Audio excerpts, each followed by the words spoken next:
Guys কেমন আছেন? আশা করি সবাই ভালো আছেন। দেখেন এই রোদের মধ্যে কত কষ্ট করে কাম করি, তাও ঠিকাদারে বোঝে না পয়সা কোন কামে মেরে খাই।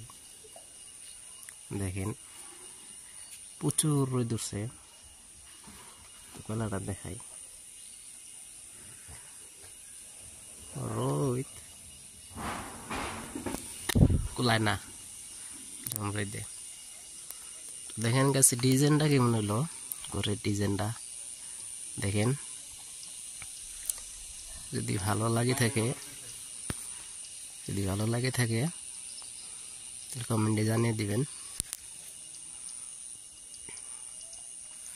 দেখেন গাইস কেমন আছে ডিজাইনটা।